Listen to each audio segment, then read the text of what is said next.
현상이 계속되겠습니다. KBS 1라디오 11시 뉴스를 마칩니다. 지금까지 정용실이었습니다. KBS.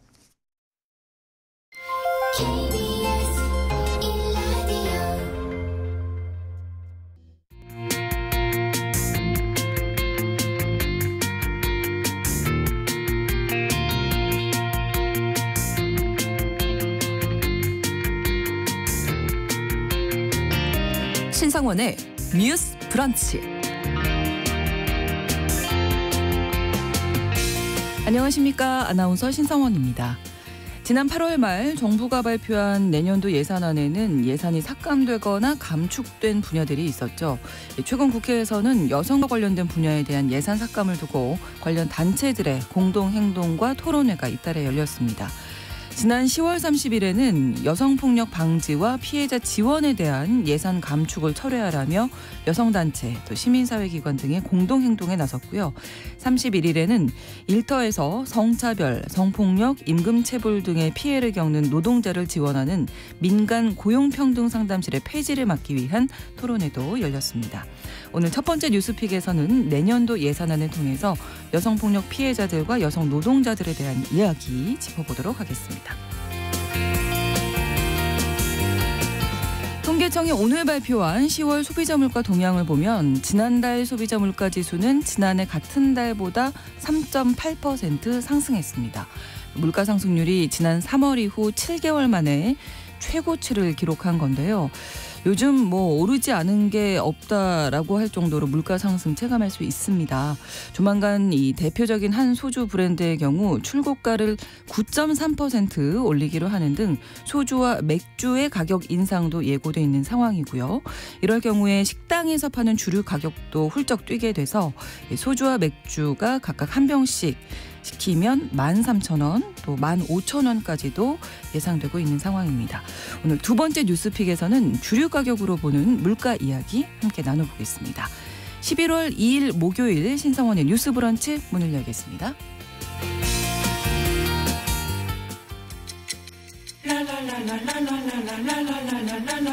듣고 공감하고 진단합니다. 우리 사회를 바라보는 새로운 시선. 신성원의 뉴스 브런치 뉴스픽. 뉴스 브런치 청취자 여러분과 함께 소통하며 만들어갑니다. 실시간으로 유튜브 통해서 보실 수 있고요. 여러분의 의견 기다리고 있습니다. 짧은 문자 50원, 긴 문자 100원이 드는 샵 9730, 우물정 9730번으로 문자 주실 수 있고요. 또 라디오와 콩 앱으로도 많은 의견 보내주시기 바랍니다. 목요일의 뉴스픽은 이슬기 기자, 조성실 시사평론가 두 분과 함께하겠습니다. 어서 오세요. 반갑습니다. 네, 반갑습니다. 자, 정부의 내년도 예산안 발표가 이제 8월에 있었는데 그 이후에 삭감된 분야들에 대한 반발이 이어지고 있습니다. 최근 여성계에서 관련 예산 삭감 두고 심각성을 알리고 있는데 일단 10월 30일에 국회에서 기자회견 열렸던 것, 어떤 분들이 모인 건지 한번 좀 짚어주실 거예요, 이슬기 기자님? 네, 800여 개의 여성단체와 시민사회기관으로 구성된 여성폭력방지 및 피해자 지원 예산 감축 철회 촉구 공동행동에서 30일에 국회에서 기자회견을 열었습니다. 네. 내용을 보면 여가부가 여성폭력을 방지하고 폭력 피해자를 지원하는 내년 예산을 올해보다 142억 원가량 줄였다는 거고요. 네. 이런 식으로 무분별하게 사업 통폐합을 하거나 예산 삭감을 하면 우리 사회 성평등 인식이 퇴보할 수밖에 없다고 비판을 했습니다.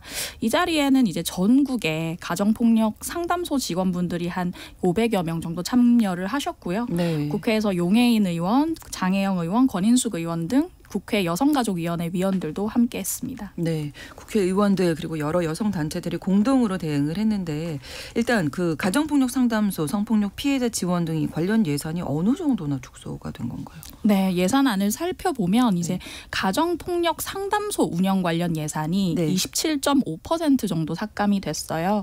올해는 116억 원 정도 책정이 돼 있었는데 내년도 예산안으로 84억 원 정도가 책정이 됐고요. 그리고 성매매 피해자를 구조하고 지원하는 예산이 올해 22억 5,500만 원 정도였는데 네. 절반가량 삭감이 돼서 10억 원 정도라고 보시면 됩니다. 그리고 성폭력 피해자들의 의료비를 지원하는 예산이 있는데요. 네. 이것도 43억 4,100만 원 정도에서 8억 500만 원 정도가 줄어든 금액으로 편성이 됐습니다. 그리고 이제 새롭게 나온 사실로는 여러 가지 예산이 감축이 된 가운데 특히나 양성평등 관련 예산이 많이 감축이 됐다는 거예요. 네. 그래서 내용을 보면 여성정책국이라고 하는 여가부 안에 이제 양성평등을 주로 담당하는 부서가 있는데요. 네. 여기서 집행하는 사업의 19개 중 11개가 감액이 된 것으로 나타났습니다. 감액 대상을 살펴봤더니 대부분 양성평등 관련 사업이었고요. 내년도 이제 여성가족부 예산안 총액 자체는 사실 올해 대비 9.4% 늘어났는데 네. 양성평등 정책 예산 같은 경우는 2.5%가 감액됐다. 이 부분에 한해서는 특별히 좀 많이 감액됐다고 보시면 될 것 같습니다. 네, 또 한 가지 학생들의 성인권 교육이라든지 성범죄 예방 교육 같은 부분에서도 많이 삭감됐다고요. 네, 그래서 이 사안은 이제 9월부터 좀 단독 보도로 여러 가지 이슈들이 됐었는데요. 네. 초중고교 학생들을 대상으로 해서 성인권 교육을 실시하고 있습니다. 근데 이제 생각보다 예산이 굉장히 적긴 하거든요. 네. 총액 자체가 6억에 미치지 않는 수준이고 디지털 성범죄가 요즘 굉장히 상황이기 때문에 예방교육 콘텐츠를 제작하는 예산이 올해 기준으로 약 10억 좀 되지 못 미치는 정도로 편성이 되어 있었습니다. 네. 그 외에도 이주 여성 인식 개선이나 폭력 피해 예방 홍보 사업 등 이런 것들이 이제 내년도 예산안에서 전액 삭감이 됐는데 이 성인권 교육과 성범죄 교육의 필요성이 점점 더 증가하고 있는 상황에서 특별히 자라나는 초중고 청소년들을 대상으로 이제 호평을 받고 있었던 여러 가지 사업 예산이 전액 삭감되거나 굉장히 많은 부분 손빠지게 된 것이 네. 이제 많은 문제로 좀 이어질 수 있다라는 전문가들의 진단이 이어지고 있고요. 이와 관련해서는 이번 정권이 청소년과 성에 대한 인식을 어떻게 갖고 있는지를 좀 간접적으로 보여주는 지표라고 할 수 있겠습니다. 여가부에서 이렇게 예산 삭감한 이유에 대해서는 어떻게 얘기하고 있나요? 네, 우선 기본적인 전제는 건전재정이라는 이 큰 틀에서 집행을 하고 있다라는 입장입니다.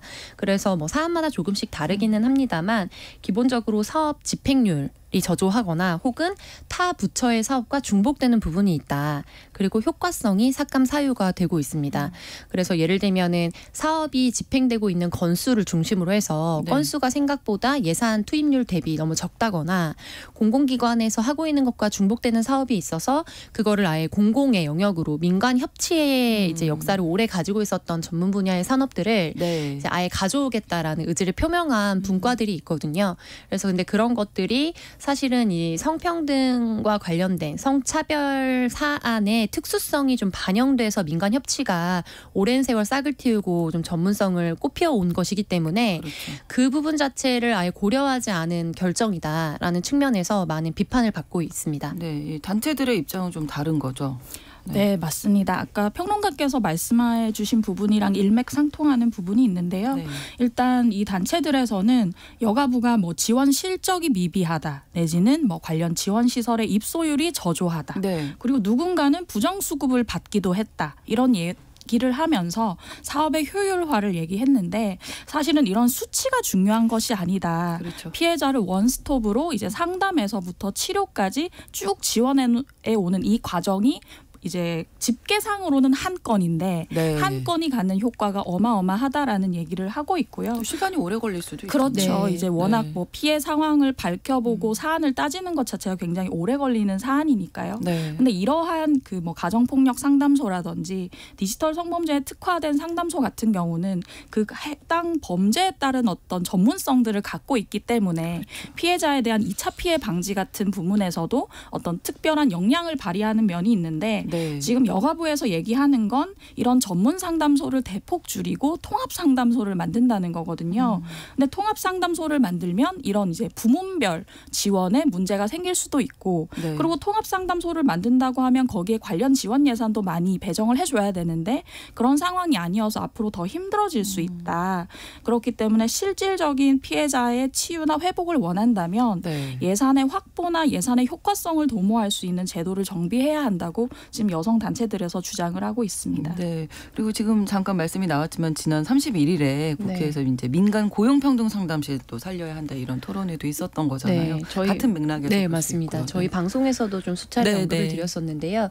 이제 24년 이상의 역사를 가져온 고용평등 상담실 제도는 당초에 이제 정부와 또 민간 기관들이 협치하는 형태로 운영이 되다가 네. 이제 민간 상담소의 전문성이 또 탁월해지고 이 특수성을 인정하면서 민간 부분이 중심적으로 운영이 되는 방식으로 이루어졌습니다. 네. 근데 이제 기존의 예산 자체도 전액을 다 지원해주는 형태가 아니라 어떻게 보면 자구책을 찾으면서 일정 부분을 보조해주는 형식으로 진행이 되어 왔고요. 네. 그런데 이번에 고용평등 상담실의 존폐 자체가 위협받는 상황들이 되면서 이제 특히 하반기에 이르러서 여성단체를 중심으로 해서 이 폐지를 막아야 된다라는 움직임이 계속해서 있었습니다. 네. 31일 국회에서 민간 고용평등 상담실 폐지를 막기 위한 국회 토론회를 진행을 했고요.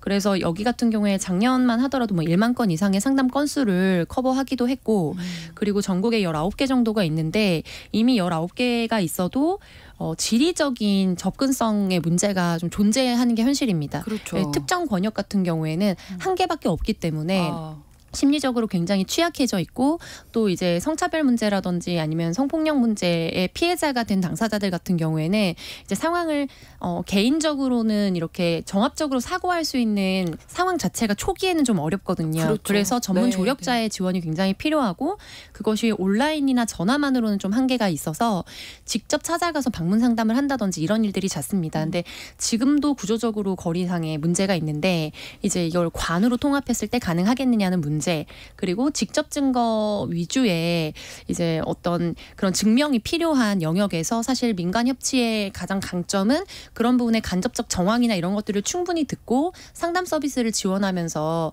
정말 피해자 중심주의적인 어떤 시각이나 지원을 해준다는 데 있었거든요. 네. 근데 이제 그런 부분들에 있어서 과연 이것이 커버가 가능한 수준의 일인가라는 강한 비토가 이루어졌습니다. 네, 여성 노동자들의 마지막 보루 같은 곳이다 네. 이런 얘기들이 나왔다고 하는데 실제로 그 상담받았던 노동자들이 이날 토론회에서 이제 증언을 하셨어요. 상담실 폐지 막아달라고 하면서 어떤 얘기들이 나왔는지. 네, 여러 사례들이 나왔는데요. 이제 A 씨 같은 경우는 이제 회사 회식 자리에서 대표이사한테 성추행을 당하셨대요. 근데 이게 그 중간 상사도 아니고 대표이사에게 성추행을 당하면 사실 회사 내에서 문제 제기하기도 쉽지 않은 상황이잖아요. 근데 A 씨 같은 경우는 경찰에 신고를 하셨는데 법적 대응을 하다가 굉장히 큰 스트레스를 겪으셨다고 하고요. 그러다가 이제 알게 된 곳이 이제 수원 여성 노동자회라는 곳이었고 네. 여기가 고용평등 상담실을 운영하는 곳입니다. 이곳을 통해서 무료 법률 자문과 정신적 피해 상담을 받으셨는데요. 이 상황을 통해서 이분이 처음에는 내가 트라우마가 너무 심해서 일을 다시 못할 것 같았다. 그런데 여기 선생님들의 안부 전화와 관리 덕분에 다시 일자리를 구해서 건강한 일상을 살고 있다고 하셨고요. 이렇게 이제 자신처럼 사회에서 열심히 살아가는 노동자들의 권리 회복을 위해서 고용평등 상담실을 없애지 말아달라 이런 얘기를 하셨고 또 다른 분 B 씨 같은 경우는 이분은 이제 병원에서 일을 하셨는데 네. 병원 내에서 직장 내 괴롭힘을 겪다가 결국 퇴사를 하셨다고 해요. 하지만 이분이 퇴사 이후에도 이 고용평등 상담실에서 상담을 해준 덕분에 이 직장 내 괴롭힘 관련 진정을 내실 수 있었던 거예요. 네. 그래서 이 지역에서 살아가는 일하는 여성들을 위해서 상담실이 꼭 필요하다는 의견을 내셨습니다. 네. 그런데 이제 정부가 요 상담실을 폐지하는 대신에 8개 지방 고용노동관서가 이 업무를 네. 수행하겠다. 근데 아까 지리적인 문제도 조성실 평론가께서 말씀해 주셨지만 말씀해 주신 대로 그 24년 이상 운영이 네. 되었다는 건 네. 그만큼 긴 세월을 그냥 보낸 게 아니잖아요. 네. 전문성이 있다는 네, 건데. 그렇죠. 그래서 이제 큰 골자만 보시면 가정폭력과 관련된 전문 네. 상담을 하는 소들이 있고요. 네. 그다음에 성폭력을 중심으로 해서 하는 곳이 있고 여기는 이름을 보시면 아시겠지만 고용평등 상담실이라는 이름으로 운영이 되기 때문에 네. 이제 남녀 고용평등법에 근거해서 운영이 되는 이제 상담 기관들이고요. 그래서 주요 업무는 뭐 임금 체불의 문제라든지 네. 직장 내에서 성차별의 문제 그리고 지금 종합적으로 사실 연계되는 문제가 직장 내 괴롭힘의 문제 이런 그렇죠. 것들을 좀 총체적으로 연결해서 지원을 해주는 기관입니다. 그래서 이번에 반대하고 있는 가장 큰 사유 중에 하나는 이제 전체적인 거를 통합해서 이거를 주로 담당할 수 있는 부처로 사실 쪼개서 가져갈 가져가겠다라는 거거든요. 근데 이제 직관적으로 이해를 해보시면 기존에 A, B, C라는 직역이 있었어요. 합쳐요. 그래서 피해자에게 회복 중심적으로 지원을 전문성 있게 더 가져가겠다. 그러면 A 플러스 B 플러스 C보다는 인력이나 전문성이 더 높아야겠죠. 그런데 지금 상식적으로 봤을 때 기존의 수십 년의 역사를 가져왔던 직역의 전문성을 가지고 있는 단체들을 그것보다 규모도 굉장히 줄어들고 그리고 고용노동부 산하에 있는 어떤 영역으로 가져가겠다라고 했을 때에 네. 이게 물리적으로 불가능하다라는 문제가 있고요. 두 번째로는 근로기준법을 중심으로 해서 법적인 문제를 삼을 수 있는 사안에 있어서는 상대적으로 전문성을 가질 수 있을지도 모르겠지만 주로 여기로 오시는 분들은 프리랜서라든지 그야말로 을 중에 을이라고 불리우는 사실 기존의 법령 체계에서는 한 큐에 해결하기 어려운 사안을 가지신 분들이 주로 찾는 곳입니다. 그래서 상담을 받으시겠죠. 그렇죠. 어려움이 그러다 있으시니까. 보니까 그런 부분에 있어서 과연 지금 새롭게 상설을 하겠다고 하는 이 기관이 그것을 가져갈 수 있겠느냐 이런 문제들도 좀 직접적으로 지원이 됐습니다. 그리고 여기서 입법조사처에서 나온 이제 분이 그 토론회에서 발언하셨던 그 내용이 저는 좀 가장 공감이 됐는데 현행 이제 근로감독관 중에 과연 이런 부분에 있어서 성인지적으로도 종합적인 감수성을 가지고 있는 감독관이 과연 얼마나 되겠는가.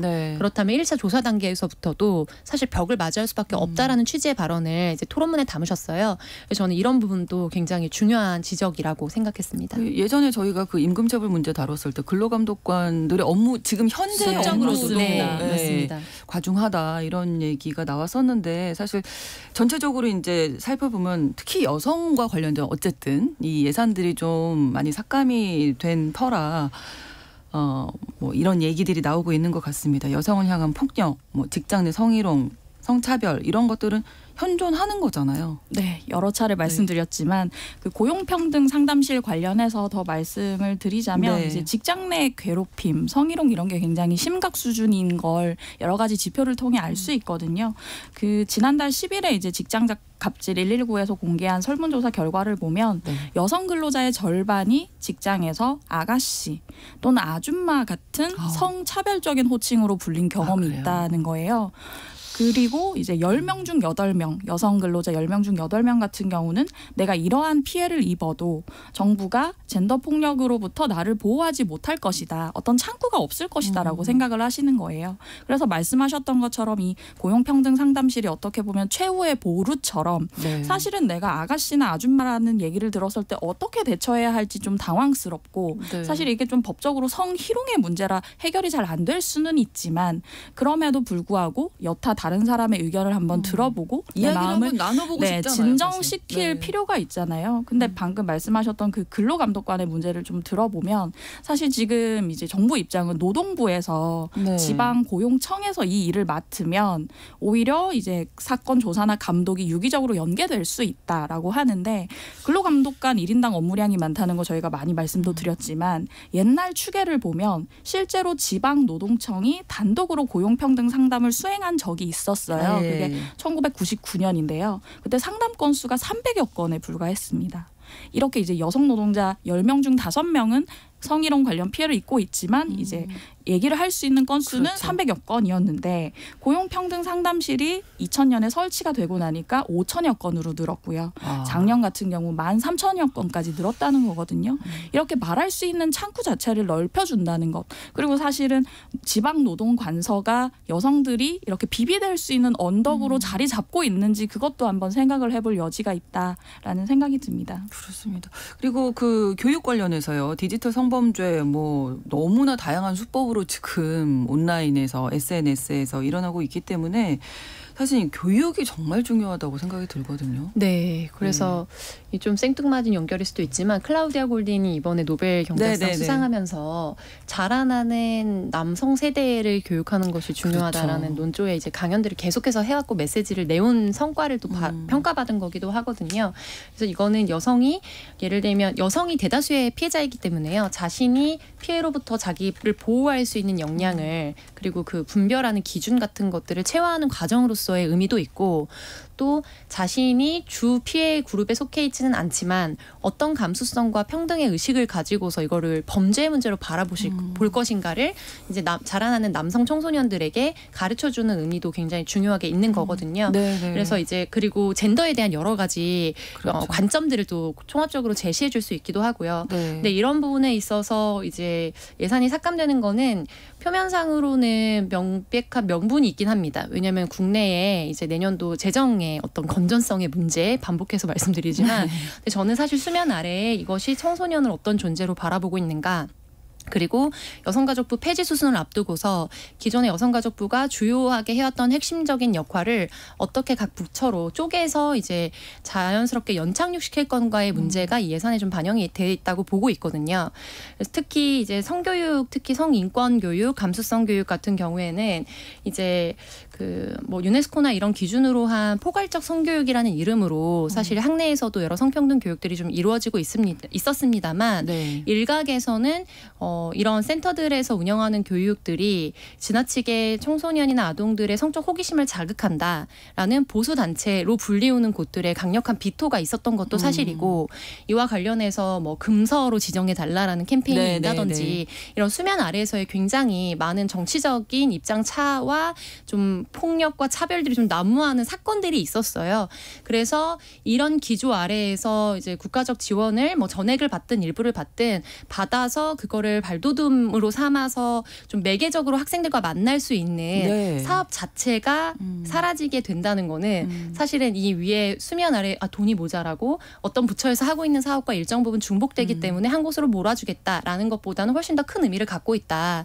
저는 그렇게 보고 있습니다. 그래서 여성단체들에서도 굉장히 많이 모여서 기자회견도 하고 성명서를 계속해서 내고 있지만 청소년 단체들에서도 지속해서 이것과 관련된 반대 뭐 여론들을 만들고 또 운동을 하고 있고요.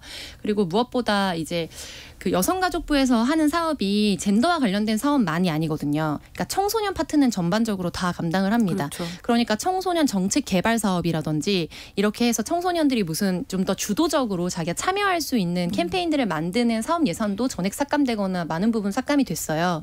그래서 이제 뉴스들을 찾아보시면 지역 언론사들이 있잖아요. 아니면 KBS도 어떤 땡땡 KBS 이렇게 그런데 거기에서 이제 사례별로 내년도 청소년 관련 교육 거의 전면 뭐 폐지 이런 보도들이 굉장히 지금 많이 나오고 있습니다. 그래서 이런 것들은 결국에 우리 사회가 청소년 지금 이번에 나왔던 뭐 수능 개편 방향이라든지 이런 것과 맞물려서 보면 청소년이 굉장히 수동적인 존재로 인식되어 있다. 그런데 유엔의 아동권리협약이나 이런 데서 지속적으로 우리나라에 권면해온 것은 우리나라가 청소년의 참여권에 대한 것이 전혀 전무하고 사실상 그걸 보장하지 못하고 있기 때문에 거기를 보완해야 된다는 메시지를 계속 많이 받았거든요. 그런데 참여권 하면은 그냥 떠오르는 게 학내의 학생회장 선거 이런 겁니다. 근데 좀 이게 약간 유머가 아닌데 유머러스하게 느껴지는 거는 얼마 전에 또 여기서 저희가 얘기했었는데 학생회장 선거에 학부모 개입, 뭐 입시 개입 이런 거 돼서 또 선관위에 막 제소되고 한 사건들도 있었잖아요.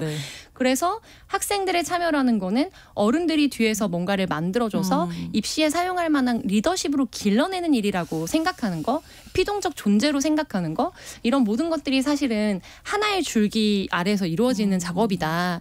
그래서 저는 이 부분에 있어서 지금 우리가 뭐 시대적 변화 이런 걸 얘기하고 K-팝 스타들이 나오면서 이제 어떻게 보면 새로운 산업의 문을 열었다 이야기하는데 앞으로 이게 또 사장 산업이 되지 않고 계속해서 새로운 인재들이 나오려면 이런 방식으로 청소년을 대하고 예산을 집행해서는 절대로 새로운 우물은 팔 수 없다는 것도 염두에 둬야 된다고 생각합니다. 네, 이슬기 기자님.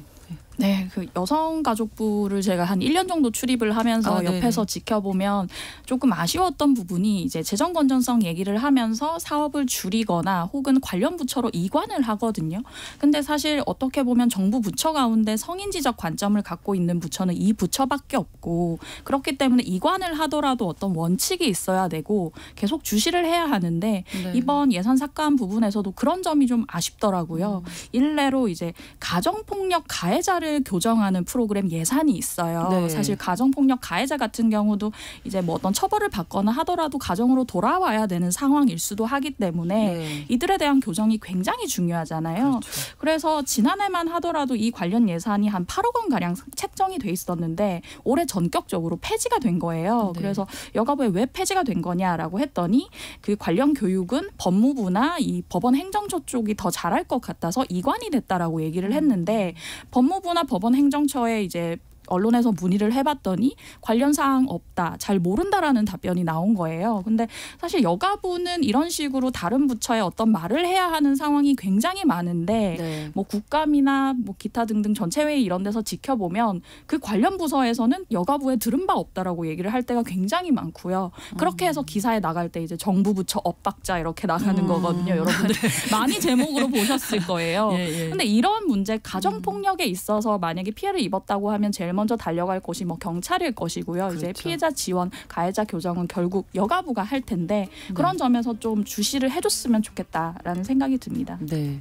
잠시 후에 저희가 2부에서 또 뉴스픽 계속 이어가면서 말씀 나누겠습니다. 11시 30분부터 일부 지역에서는 해당 지역 방송 보내드리겠습니다.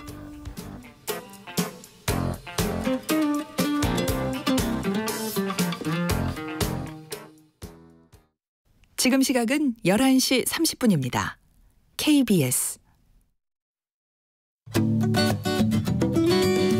여러분은 지금 KBS 1라디오 신성원의 뉴스 브런치를 함께하고 계십니다.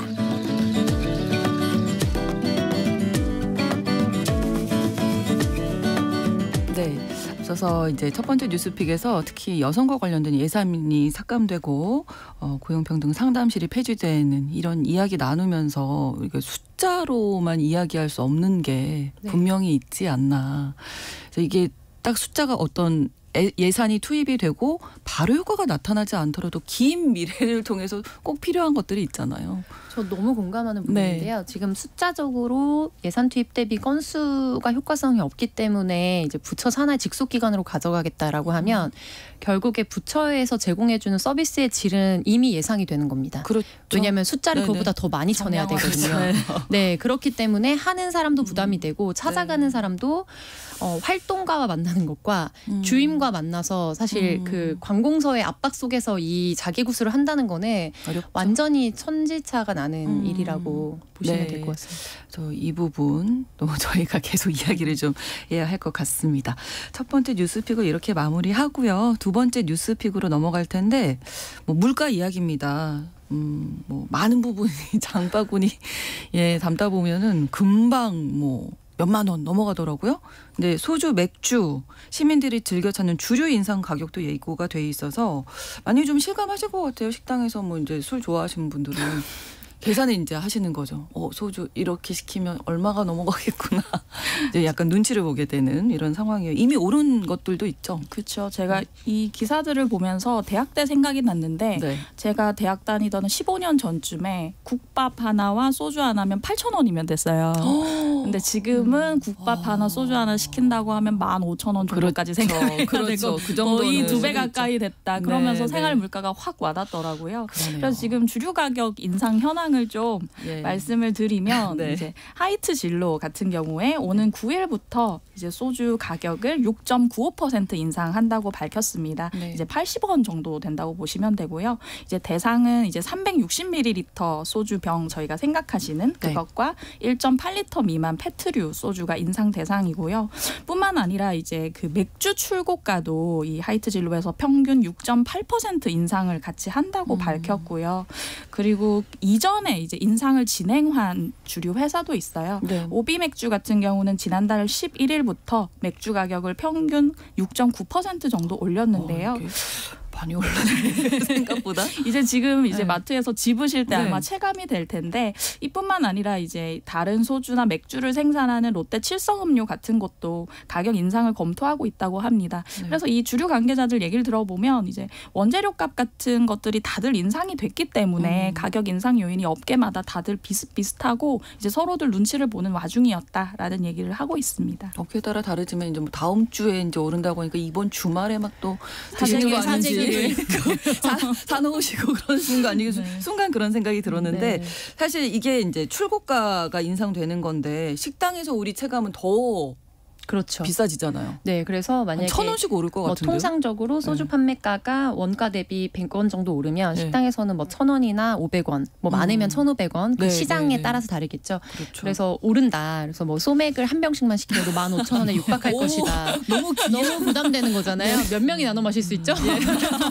그래서 근데 이제 이 오르게 되는 이유는 한 2가지 정도의 원자재가 올랐다는 거예요. 예. 그래서 그 기본적인 핵심 요소가 되는 주정. 그리고 이게 사실은 에틸 알코올인데 그렇죠. 이제 희석해서 음용할 수 있는 형태의 최초의 그 자재거든요. 근데 이제 주정이 오른다. 그리고 병값이 오른다. 이건데 실제로 금액을 따져보면 뭐 이거는 몇 원 단위에서 뭐 80원, 100원 미만으로 사실 오릅니다. 그런데 이제 스노우볼 효과처럼 실질적으로 이제 소비자가 구매하게 되는 최종적인 소매가는 이제 뭐 거의 10배 가까이로 뻥튀기가 되네. 근데 좀 여기서 주목할 거는 이제 지난 화요일 방송에서도 말씀을 드렸었는데 전체적으로 우리가 물가가 너무 올랐을 때 네. 금리를 높입니다. 그래야 시장에 있는 돈이 좀 흡수가 되기 때문에요. 그래야 전체적으로 돈이 다운되는, 거품이 좀 떨어지는, 그게 경제학의 기본적인 전제인데 문제는 그 기회에 은행들이 굉장히 이윤을 많이 남긴다는 거예요. 그런데 2022년도 하반기에도 이제 주류업계가 역대급, 최근 몇 년간의 역대급의 이제 영업이익을 남겨서 네. 근데 이미 2022년도 하반기에 여러 가지 주류 뭐 종류에 따라서 다르지만 전체적으로 전반적인 그 술값의 상승이 있었거든요. 네. 그래서 올해 이번에 또 점프를 하게 된다. 이렇게 하면은 이제 대중문화계에서 어떤 물건이 가지는 상징이 있죠. 그렇죠. 보통은 이제 비닐봉지에 그리고 약간 멸치 같은 거 펼쳐놓고 그다음에 비닐봉지 안에 뭐 계란이라든지 그다음에 소주 하나 들고 터덜터덜 들어오시는 아버지. 이건 서민의 클리셰 같은 거거든요. 그렇죠. 드라마에서 많이 나오죠. 그래서 얼마 전에 나의 해방일지 이런 데 보면은 방 한가득 손석구 이제 배우가 이제 소주 아침에 갔다가 저녁에 머릿속으로 생각하게 되는 거죠. 아침에 2병을 샀으면 이제 뭐 10,000원, 저녁에 2병을 샀으면 20,000원. 그러면 그렇게만 마셔도 한 달에 술값이 60만 원 이렇게 부자인데요? 네, 계산이 되는. 그래서 그런 우리의 고정관념이 전격적으로 그러네요. 깨지는. 근데 이제 이게 도미노처럼 오르는 거는 소주가 오르면 맥주가 오르고 그렇죠. 전반적으로 올라서 사실 다른 부분도 또 많이 오르죠. 그렇죠. 뭐 정설은 아니지만 주종은 사회적 계층, 다시 말해 뭐 계급을 상징하기 때문에 얼마짜리의 술을 마시느냐, 실질적인 소득이 줄어드는 효과다라고 보시면 될 것 같습니다. 네. 공정관리위원회가 주류업계 담합이 있었는지를 들여다본다고 네, 하는데 이제 소주 같은 경우는 좀 유통 경로가 살짝 복잡하잖아요. 그래서 이제 출고가 대비 나중에 스노우볼 효과가 나오는 건데 이제 보통 제조사가 소주를 공급하면 주류 도매상을 거쳐서 음식점에 공급이 됩니다. 근데 정부 같은 경우는 이 주류 도매상들을 좀 들여다봐야 된다라는 건데요. 뭐 사전에 혹시 이 주류 납품가의 하한선을 정하지는 않았는지, 그리고 이제 거래처 확보 경쟁이 워낙 치열하다 보니까 이걸 그냥 아예 이렇게 나누는 형태로 가지 않았는지 이런 담합 여부에 대한 집중 점검에 나서겠다는 거고요. 실제로 공정거래위원회 같은 경우는 지난 9월에 이제 수도권 지역의 주류 도매업 협회에 대한 현장 조사를 진행한 것으로도 알려지기도 했습니다.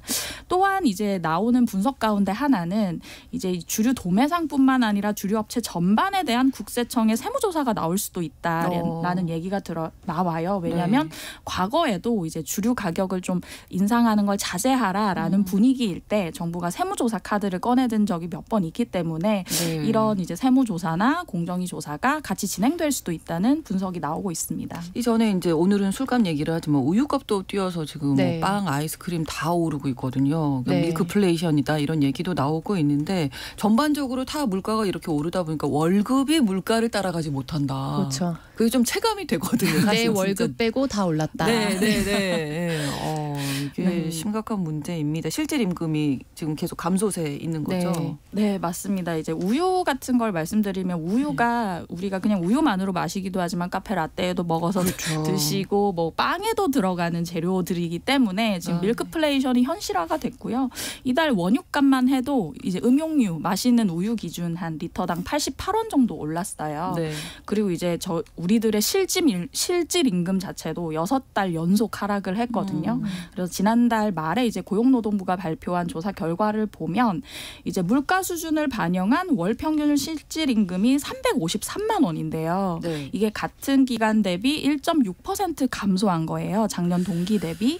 그래서 실질 임금 하락이라고 하면 임금 상승률보다 내 임금이 오르는 비율보다 물가 상승률이 더 높았다는 그렇죠. 것이고 사실은 월급은 그대로 받았는데 이 돈의 가치는 줄어들었다라고 보시면 되겠습니다. 그렇습니다. 그러다 보니까 이제 정부에서도 물가 민생의 촉각을 곤두세울 수밖에 없는 현실인데 쉽지는 않아 보입니다. 지금. 네, 쉽지 않습니다. 네. 그리고 이제 우리 국내 상황뿐만 아니라 전 세계적으로 이른바 스태그플레이션 체제로 가는 게 아니냐라는 전망을 좀 하고 있는 상황이거든요. 네. 그래서 이제 전반적으로 물가가 오르면 인플레이션, 경기가 하락하면 디플레이션인데 네. 둘 중에 하나에 대한 대응책이 서로 상반되는데 스태그플레이션 두 개가 동시에 오기 때문에 이 하나를 높이면 반대쪽 문제가 커지고 그렇죠. 이 하나를 높이면 반대쪽 문제가 커지는 굉장히 역대급의 난제로 좀 불리거든요.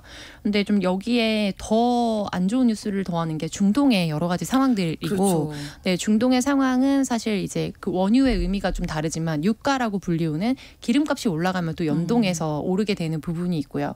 그다음에 국내 상황으로 봤을 때는 럼피스킨병 확진이 지금 뉴스로 그렇죠. 계속 속보로 나왔잖아요. 근데 이게 그냥 일반 소뿐만 아니라 젖소에도 전염이 되는 것으로 알려져 있어서 그렇게 됐을 때 이제 앞서 말한 원유로 인한 밀크 스테이션에서 영향을 미치는 것이 아니냐. 네. 그렇게 되면 우리 식탁에 올라온 소비자 물가가 직접적으로 좀 영향을 받게 되는. 아무래도 네, 그렇겠죠. 근데 이런 상황 가운데 국내 부실 채권이라고 볼 수 있을 만한 은행에 제대로 이제 갚지 못하고 있는 그 빌려준 돈의 비중을 늘 잡거든요. 근데 이것도 지금 역대급으로 몇 조 이렇게 오르고 있어서 네. 전체적으로 굉장한 위기 상황이다 이렇게 진단을 받고 있는 상황입니다. 네.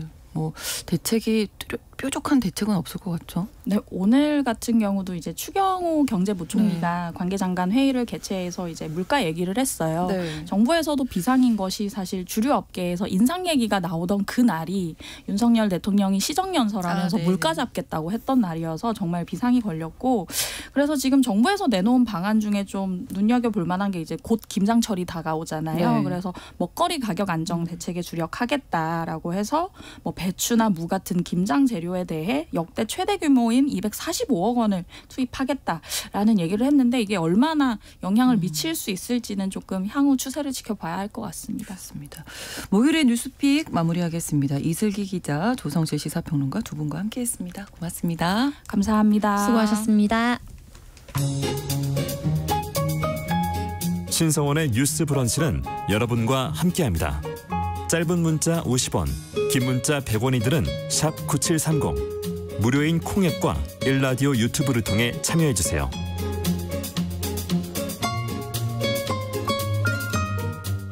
Sometimes the forest gives me the realize you have to be strong. Would you think I'm real? No. 대중문화를 바라보는 색다른 시선.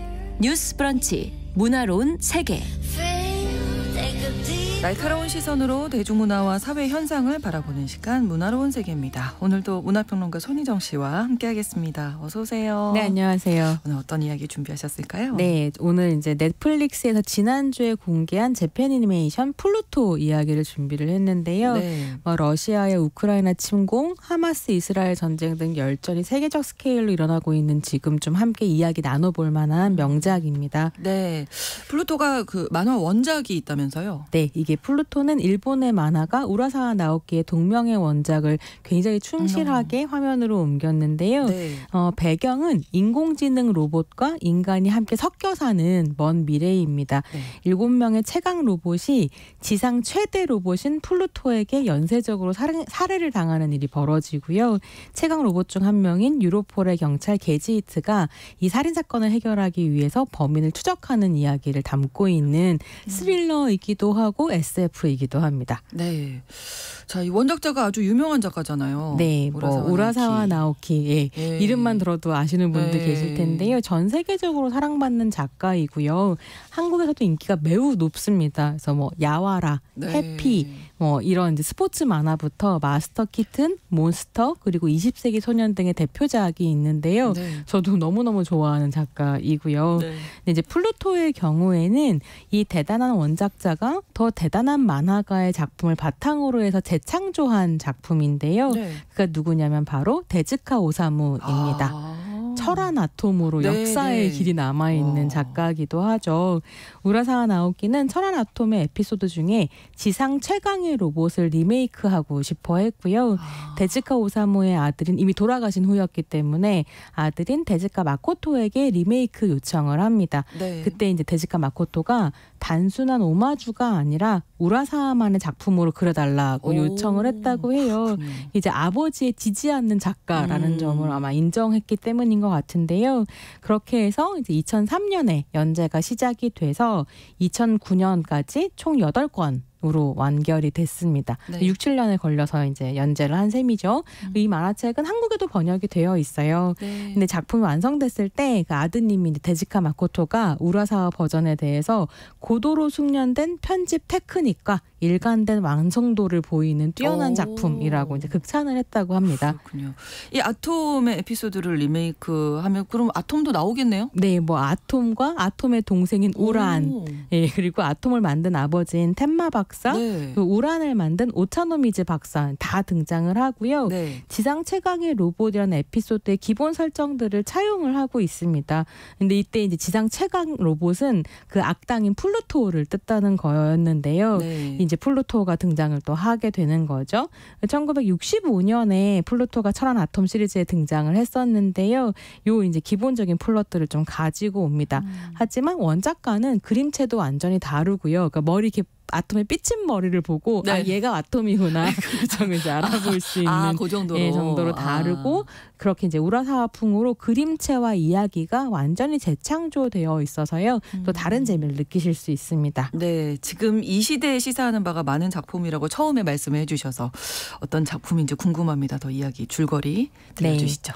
네. 예, 작품은 스위스의 알프스 산맥을 돌보는 거대 로봇인 몽블랑의 죽음으로 이제 시작이 됩니다. 네. 몽블랑을 딱 보면 아 로봇구나라고 알 수 있게 생긴 그런 로봇인데요. 네. 새와 자연을 사랑하고 숲을 지키는 일을 하던 굉장히 평화로운 로봇이었습니다. 네. 근데 완전 이제 처참하게 산산조각이 난 상태로 발견이 되는 거죠. 네. 근데 몽블랑이 그렇게 죽는 시점과 동일하게 다른 지역에서 로봇의 권리를 옹호해온 로봇 인권단체 활동가 역시 끔찍하게 테러를 당하는 사건이 벌어지고요. 네. 이 두 존재의 시체 앞에 거대한 뿔 모양의 구조물이 이렇게 상징처럼 탁 놓여 있게 되는 거죠. 그래서 아 동일범의 소행이구나라는 걸 알게 되는데요. 작품을 더 보시면 이게 플루토 로봇의 뿔 모양을 암시한다라는 걸 좀 보실 수 있어요. 네. 근데 이 사건을 이제 담당하는 형사가 바로 주인공인 유로폴의 형사 게지히트입니다.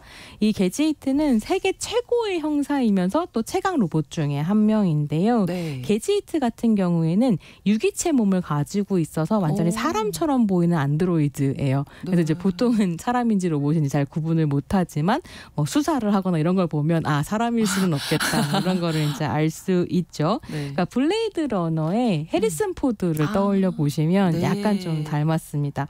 근데 이렇게 게지히트가 수사를 시작한 이후에 곧 로봇 인권법을 작성한 법학자가 살해를 당하고요.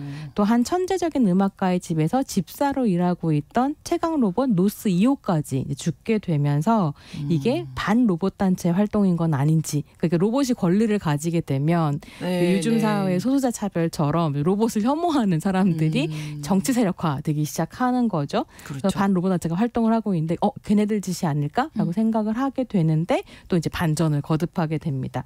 그랬을 때 중요한 건 뭐냐면 이 피해자들 사이에 공통점이 하나 있다는 점이었습니다. 어떤 거였을까요? 공통점? 이게 뭐냐면 이 이제 작품 안에서 과거에 벌어졌었던 제39차 중앙아시아 전쟁이라는 이제 큰 전쟁이 연루되어 있었다는 건데요. 네. 당시 중앙아시아에 페르시아라는 나라가 있는데 네. 이 나라가 최강의 혹은 최악의 로봇 병기를 개발하고 있다는 소문이 돌게 되고 세계의 경찰 국가를 자임하는 트라키아 합중국의 대통령이 이를 견제하고자 하는 거죠. 그래서 국제연합을 통해서 대량 살상 로봇 제조 금지 조약을 제정을 합니다. 그리고 페르시아를 믿을 수가 없으니까 감찰해야 해야 된다라고 하면서 네. 이제 세계 각국의 전문가들, 뭐 로봇 박사, 로봇 공학자, 법학자 이런 사람들을 모아서 조사단을 만들어서 조사단을 파견을 하게 되죠. 네. 조사단이 페르시아에 들어가서 조사를 해보니까 아무런 살상 무기가 없다라는 사실이 밝혀지게 되는데요. 네. 굉장히 이상하게도 이 조사단의 조사가 끝난 후에 트라키아는 동맹국들과 공조를 해서 페르시아를 침공하고요. 완전히 페르시아를 초토화시켜 버립니다. 그러면서 이제 로봇 군사력을 다 망가뜨리게 되는 거죠. 근데 그때 이제 엄청난 수의 페르시아인과 페르시아 로봇이 사망을 하게 되는 전쟁이었습니다. 근데 얘기 들어보시면 굉장히 익숙한 이야기라고 생각하실 수도 있을 텐데요.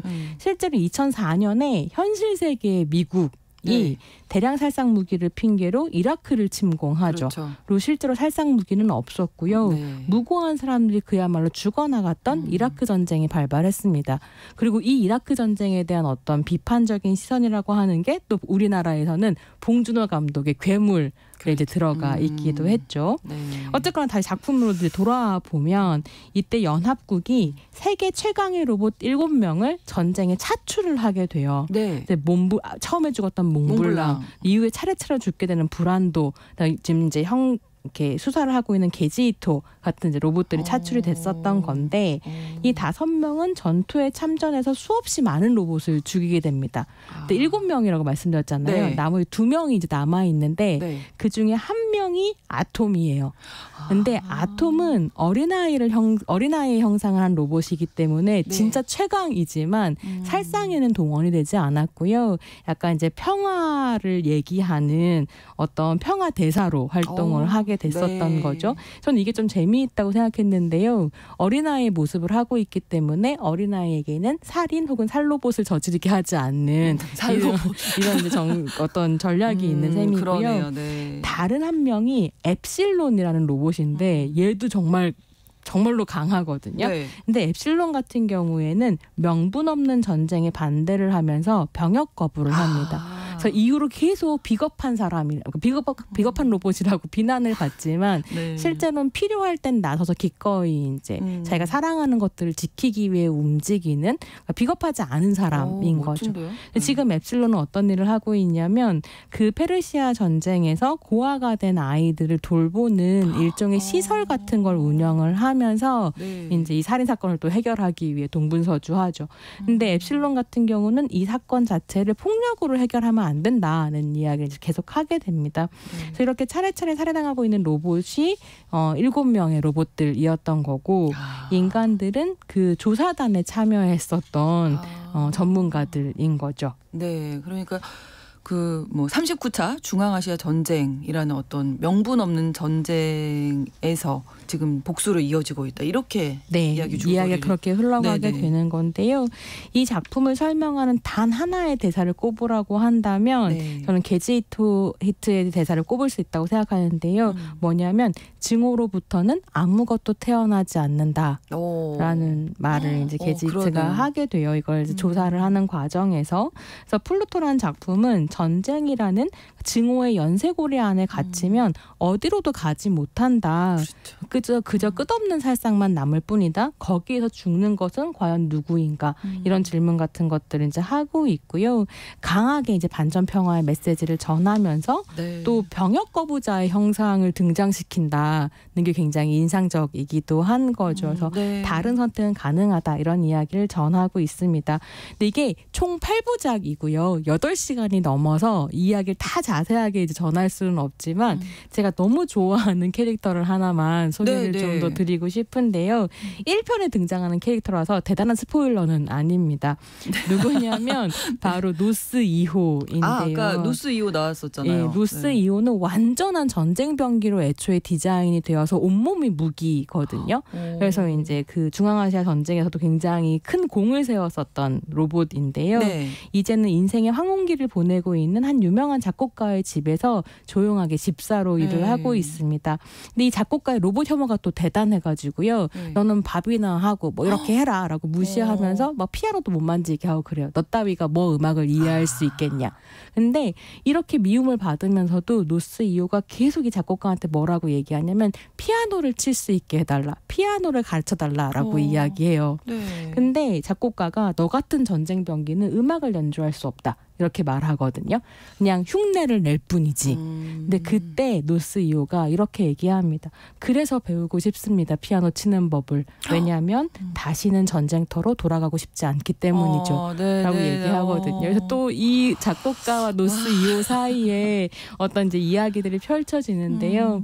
너무 아름답기도 하고 사실 근데 이게 현실이기 때문에 그렇죠. 그냥 즐길 수만은 없는 복잡한 마음을 갖게 하는 작품이기도 합니다. 정말 왜 추천을 해주시는지 알겠어요. 이제 그 요즘에 뭐 지금 이스라엘 뭐 하마스 전쟁도 있고 러시아 뭐 우크라이나 침공한 그 이야기들이 겹쳐지고 또 우리의 모습들도 많이 겹쳐지는 부분이 많은데 그런 생각이 드는데요. 계속 이제 정부가 강대강을 이야기하고 막 국군의 날에 길거리에 탱크 막 과시하고 이런 것들이 사실 한 명의 국민으로서는 자랑스럽다, 안심된다라기보다는 아 무섭다. 왜냐하면 전쟁 버튼을 누르는 것을 쉽게 생각하는 정치인들이 얼마나 많은 사람을 죽음으로 내몰았는가 같은 것들을 저는 전쟁을 직접 경험한 세대는 아니지만 계속 이제 이렇게 기억하게 되는 거죠. 네, 그래서 증오로부터는 아무것도 태어나지 않는다. 이 메시지가 갖는 힘이 좀 큰 것 같은데 지금 극장에서 또 한 명의 거장의 작품이 관객들 만나고 있죠. 역시 전쟁을 다루고 있는 작품인데